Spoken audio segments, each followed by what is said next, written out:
அஸ்ஸலாமு அலைக்கும் வரஹ்மத்துல்லாஹி வபரகாத்துஹு. அல்ஹம்துலில்லாஹி ரப்பில் ஆலமீன் வனுஸல்லி வனுஸல்லிமு அலா ரசூலில் கரீம் வ அலா ஆலிஹி வ அஸ்ஹாபிஹி அஜ்மஈன். قال الله تعالى في محكم كلامه القديم والفرقان الحميد. أعوذ بالله من الشيطان الرجيم. بسم الله الرحمن الرحيم. يا أيها الذين آمنوا اتقوا الله وكونوا مع الصادقين. وقال نبينا محمد رسول الله صلى الله عليه وسلم: إنما القبر روضة من رياض الجنة أو حفرة من حفر النيران. اللهم صل على سيدنا محمد وعلى آل سيدنا محمد وأنزله المقعد المقرب عندك يوم القيامة. எல்லாம் வல்ல அல்லாஹுவின் திருப்பெயர் போற்றி புகழ்ந்து அன்னலம் பெருமானார் முஹம்மதுன் ரசூலுல்லாஹி ஸல்லல்லாஹு அலைஹி வஸல்லம் அவர்கள் மீது சலாத்தையும் சலாமையும் கூறி, அன்னாரின் மீதும் அன்னாரை பின்பற்றிய சத்திய சஹாபாக்கள், நல்லோர்கள், சுகதாக்கள், சாலிஹீன்கள், குறிப்பாக இமாம்கள், இறைநேச செல்வர்கள், இந்த ஜும்மாவுக்கு வருகை தந்திருக்கக்கூடிய வர இருக்கிற எல்லா மக்களின் மீதும் எல்லாம் வல்ல அல்லாஹுவின் அன்பும் அருளும் நிறைவாக நின்று நிலவட்டுமாக என்ற துவாவோடு, வல்ல அல்லாஹ் நம்முடைய பாவங்களை, தவறுகளை மன்னித்து அவனுடைய திருப்பொருத்தத்திற்குரிய நன்மக்களாக நம் எல்லோரையும் சேர்த்து அருள் புரிவானாக.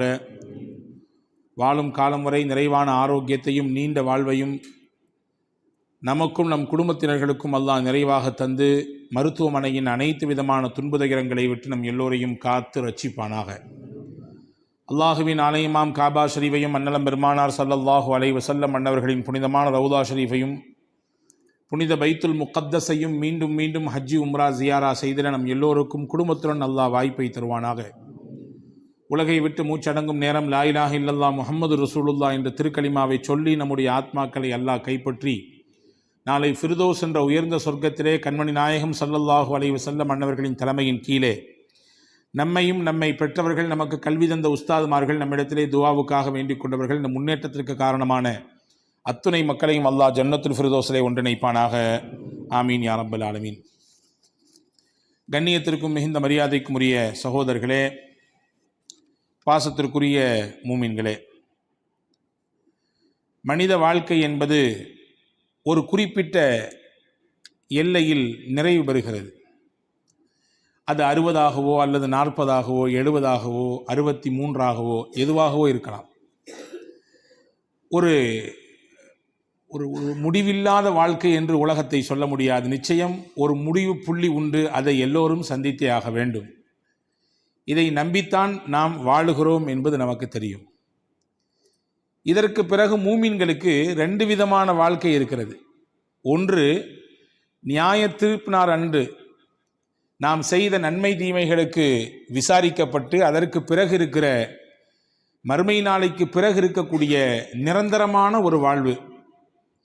அது நன்மை செய்தவர்களுக்கு சொர்க்கமாகவும், அல்லாஹ் பாதுகாக்க வேண்டும், தீமைகளும் பாவங்களும் மிகுந்த அலட்சியத்தோடு செயல்பட்ட விஷயங்களுக்கெல்லாம் அது நரகமாகவும் இருக்கலாம்.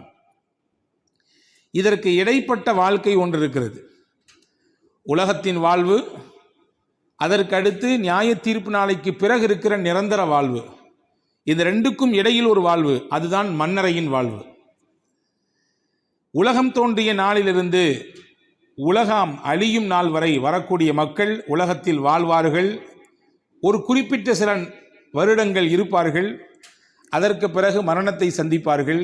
அந்த மரணத்திற்கு பிறகு மன்னரையில் வாழ்வார்கள். அழகாக சொன்னார் ஈஎம் ஹனீஃபா தன்னுடைய பாடலிலே, இது வருவோரும் போவோரும் தங்கும் இடம். வருபவர்களும் போவர்களும் தங்குவதற்கு அல்லாஹ் ஏற்பாடு செய்திருக்கக்கூடியதுதான் இந்த உலகம். இதுவல்ல நமக்கு சொந்த இடம், அங்கு இருக்குது வேறு புதிய இடம். இது நமக்கு சொந்த இடம் இல்லை, நமக்கான ஒரு இடம் உண்டு. அந்த இடத்தை நாம் எப்படி வடிவமைத்து கொள்ள போகிறோம் என்பதை, அந்த பேனாவை நம் கைகளில் தான் அல்லாஹ் கொடுத்திருக்கிறான். அதை எப்படி ஒளிமயமாக மாற்றப் போகிறோம், எப்படி விசாலமாக மாற்றப் போகிறோம், எப்படி மனம் கமலக்கூடியதாக மாற்றப் போகிறோம், நம்மை சொக்க வைக்கக்கூடிய சுகம் தரக்கூடிய இடமாக எப்படி அதை மாற்றப் போகிறோம் என்பதை உங்களுக்கு நான் முடிவு செய்ய முடியாது. உங்களுக்கு நீங்களும் எனக்கு நானும் தான் முடிவு செய்ய வேண்டும். அன்பு சகோதரர்களே, மன்னரை என்பது மர்மங்கள் நிறைந்தது. யாரும் போய் பார்த்துவிட்டு வந்த தகவலை இதுவரை சொன்னதாக எங்கும் இல்லை உலகத்தில். மன்னரையை பற்றி பெருமானா ஸல்லல்லாஹு அலைஹி வஸல்லம் நிறைய பேசியிருக்கிறார்கள். நீங்கள் பாருங்கள், உலகத்தில் தோன்றிய எத்தனையோ மதங்கள், அதனுடைய வழிகாட்டிகள் யாரும் இப்படி மன்னரையை பற்றி பேசியதாக தெரியவில்லை. முகம்மது நபி பேசினார்கள். விஞ்ஞானங்கள் எவ்வளவோ விஷயங்களை நமக்கு வரிந்து கொட்டி கொண்டு அடுக்கடுக்காக எடுத்து சொல்கிறது, விரிவுரை செய்கிறது. பூமிக்கு கீழே எத்தனை அடி ஆழத்திலே கேஸ் இருக்கிறது கண்டுபிடிக்கிறான்.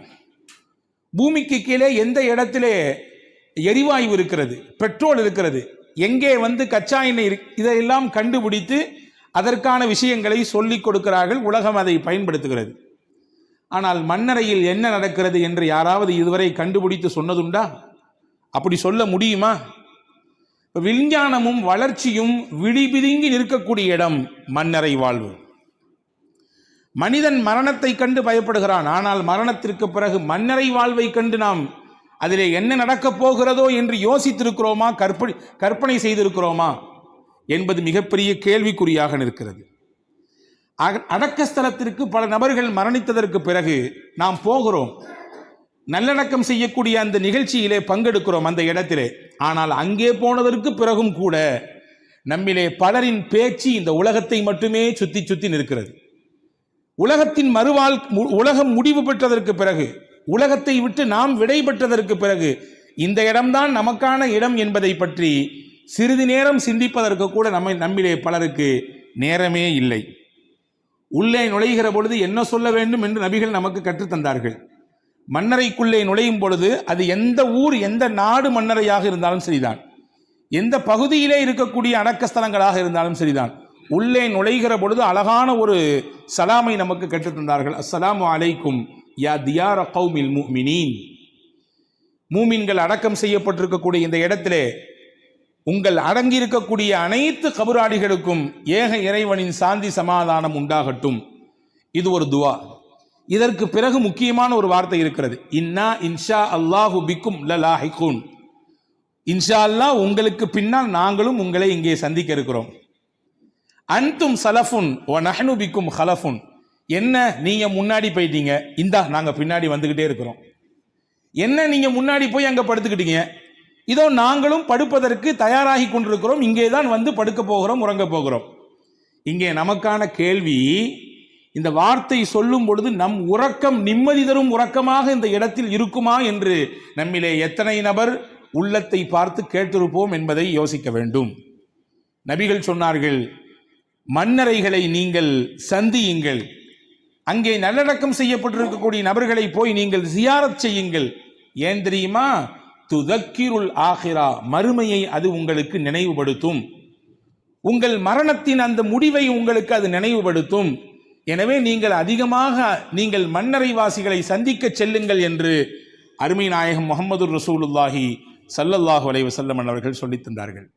அன்பு சகோதரர்களே, 4 பெரும் ஹலீஃபாக்கள் இருந்தார்கள், நமக்கு தெரியும். சையதுனா அபூபக்கர் ரலியல்லாஹு அன்ஹு, சையதுனா உமர் ரலியல்லாஹு அன்ஹு, சையதுனா உஸ்மான் ரலியல்லாஹு அன்ஹு, சையதுனா அலி ரலியல்லாஹு அன்ஹு. 4 நபிகள் நாயகம் ஸல்லல்லாஹு அலைஹி வஸல்லம் அவர்களால் அடையாளம் காட்டப்பட்டவர்கள், மிகச்சிறந்த தோழர்கள். அதிலே எல்லளவும் சந்தேகம் இல்லை. இந்த 4 தனித்துவமான, ஒவ்வொருவருக்கும் சில தனித்துவங்கள் இருக்கிறது. அதிலே முக்கியமானவர் சையதுனா உஸ்மான் கனி ரலியல்லாஹு அன்ஹு. உஸ்மான் இப்னு அஃபான் ரலியல்லாஹு பற்றி பெருமானார் நிறைய பேசியிருக்கிறார்கள். இன்னலி குல்லி நபியின் ரஃபீக் வ ரஃபீக் அஹ்லில் ஜன்னா உஸ்மான்.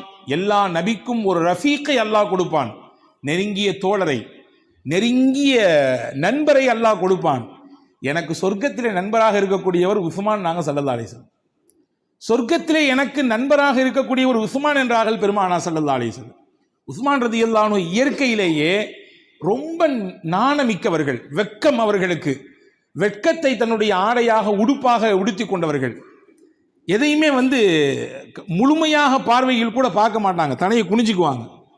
உஸ்மான் ரலியல்லாஹு அன்ஹு அவர்களின் வரலாற்றை வாசிக்கும் பொழுது ஒரு செய்தி நமக்கு தெரிகிறது. ரசூலுல்லாஹ் சொர்க்கவாதி என்று அடையாளப்படுத்திய 10 நபர்களில் முக்கியமான நபித்தோழர் செய்தனா உஸ்மான் ரலியல்லாஹு அன்ஹு. மன்னரைகளை கடந்து போகும் பொழுது உஸ்மான் ரலியல்லாஹு அன்ஹு தேம்பி தேம்பி அழுவார்கள். நீண்ட பெரிய தாடி அவர்களுக்கு உண்டு.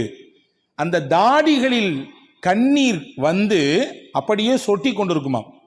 தாடியின் வழியாக கண்ணிலிருந்து வரக்கூடிய கண்ணு நீர் அப்படியே சொட்டுமாம். அந்த அளவுக்கு அழுகிறார்கள். அவர்களின் அழுகையின் வீரியம் எவ்வளவு இருந்தது என்பதை புரிவதற்காக. அப்போ அவங்கள்ட்ட கேட்டாங்க, சொர்க்க நரகத்தை பற்றி எல்லாம் உங்களுக்கு நிறைய பேசப்படுகிறது, ரசூலுல்லாஹ் சொல்லியிருக்காங்க, குர்ஆன் சொல்றது. இந்த நரகத்தினுடைய வேதனைகள், அதனுடைய காட்சிகள் எப்படி இருக்கும் என்பதையெல்லாம் குறித்து விரிவாக விவரிக்கப்பட்ட பொழுது கூட நீங்கள் இப்படி கலங்கவில்லையே உஸ்மான், ஏன் கபரை கடக்கும் பொழுது இப்படி கலங்குகிறீர்கள், ஏன் இப்படி அழுகிறீர்கள் என்று செய்தனா உஸ்மான் ரலியல்லாஹு இடத்திலே கேட்ட பொழுதுதான் சொல்வார்களாம், அவ்வளு மன்சிலின் மின் மனாசிலில் ஆகிரா, ஆகிரத்தினுடைய முதல் படி இங்கே தான் துவங்குகிறது. ஆகிரத்தினுடைய முதல் ஸ்டெப் இது. இங்க ஜெயிச்சா அடுத்து எல்லாமே ஜெயிக்கலாம், இங்க தோந்து போனா எல்லாமே தோல்விதான். ஃபர்ஸ்ட் என்ட்ரன்ஸ் இது. இங்க ஜெயிச்சு உள்ள போனாதான் நாம் அடுத்தடுத்த கட்டங்களில் மேலே வர முடியும், ஜெயிக்க முடியும். இங்கே வீழ்ந்து போய்விட்டால் நம் மொத்தமும் வீணாகி போய்விடும் என்றார்கள் செய்தனா உஸ்மானே கனி ரலியல்லாஹு அன்ஹு. அன்பு சகோதரர்களே, மன்னரை என்பது நிச்சயமாக நானும் நீங்களும் சந்திக்க வேண்டிய இடம்.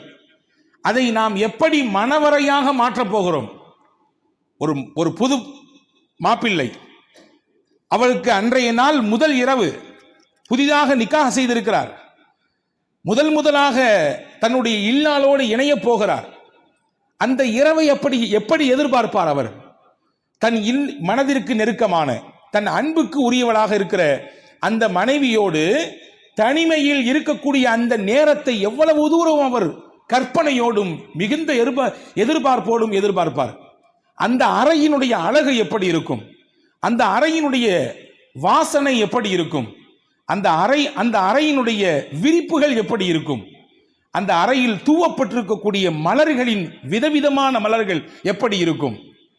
இதை விட பன்மடங்காக நாம் நம்முடைய மன்னரையை மாற்ற வேண்டும். மன்னரை என்பது எனக்கு மணவரையாக இருக்க வேண்டும், நான் மகிழ்ச்சியோடு இருக்கக்கூடிய இடமாக இருக்க வேண்டும். எப்படி அதை ஆக்குவது என்பதை பற்றித்தான் இன்றைய ஜும்மாவில் நாம் பார்க்க போகிறோம். அதற்கு முன்னால் ஒரு செய்தியை நான் உங்களுக்கு ஞாபகப்படுத்துகிறேன். நபிகள் பெருமானார் ஸல்லல்லாஹு அலைஹி வஸல்லம் அவர்கள் சொன்னார்கள், ஒரு அடியான் மன்னரையில் கொண்டு அடக்கப்பட்டதற்கு பிறகு அவனிடத்திலே மன்னரை பேசுமாம். என்ன பேசுமாம்? அமா இன் குன்தல அஹப்பு மை யம்ஷி அலா லஹ்ரி, இந்த பூமிக்கு மேலே நடந்தவர்களையே எனக்கு ரொம்ப பிடிச்சமான ஆளியா நீ, உன்னை எனக்கு ரொம்ப பிடிக்கும். இப்போ நீ ஏன்ட்ட வந்துட்ட, எனக்கு உள்ளே வந்து விட்டாய். இதுவரை மேல் தளத்தில் நடந்து வந்தாய், இப்போ எனக்கு உள்ள வந்துட்ட. இப்போ நான் உன்னை எப்படி கவனிச்சுக்கிறேன்னு பாரு, உன்னை எந்த மாதிரி உபசரிப்பு செய்கிறேன் என்று பார் என்று அந்த மன்னரை சொல்லுமாம். யாருக்கு? உலகத்தில் நன்மைகளை செய்து அதிகமாக அல்லாஹ்வினுடைய உத்தரவுகளுக்கு கட்டுப்பட்டு அன்னலம் பெருமானார் ஸல்லல்லாஹு அலைஹி வஸல்லமுடைய மகிழ்ச்சியை சம்பாதித்து மனித மனங்களில் திருப்தியையும் சந்தோஷத்தையும் அவர்களின் துவாக்களையும் பெற்ற மனிதரை பார்த்து மன்னரை இப்படி சொல்லுமாம். சொல்லி முடிச்ச பின்னாடி அவர் கண் பார்வை எவ்வளவு தூரம் போகுமோ அவ்வளவு தூரம் அந்த மன்னரை விசாலமாக ஆகி கொடுக்கும். அது மட்டுமல்ல, சொர்க்கத்திலிருந்து ஒரு வாசல் அவருடைய மன்னரையை நோக்கி திறந்து விடப்படும். அங்கிருந்து காற்று வீசும், அங்கிருந்து நறுமணங்கள் வரும், அங்கிருந்த சுகங்கள் எல்லாவற்றையும் இவர் இங்கே சுவாசிப்பார், இவர் அனுபவிப்பார். அவரிடத்திலே சொல்லப்படும், நம் க நௌமத்தில் அரூஸ், புதுமாப்பிள்ளை எப்படி தூங்குவாரோ அப்படி தூங்கு, உனக்கு எந்த பிரச்சனையும் இல்லை. புதுமாப்பிள்ளையை மிக சீக்கிரமாக எழுப்பிவிட முடியாது, அவருக்கு மனதிற்கு விருப்பமான புது மனைவியை தவிர. அந்த மாதிரி நீ நிம்மதியா தூங்கு, உறங்கு என்று அவருக்கு சொல்லி தாளாட்டப்படும். ரசூலுல்லாஹ் சொன்னாங்க, இது நல்லவருக்கான அடையாளம், அவருக்கு மன்னரை மணவரையாக ஆகிவிட்டது என்பதனுடைய அடையாளம். அடுத்து சொன்னாங்க, இதா துஃபினல் அப்துல்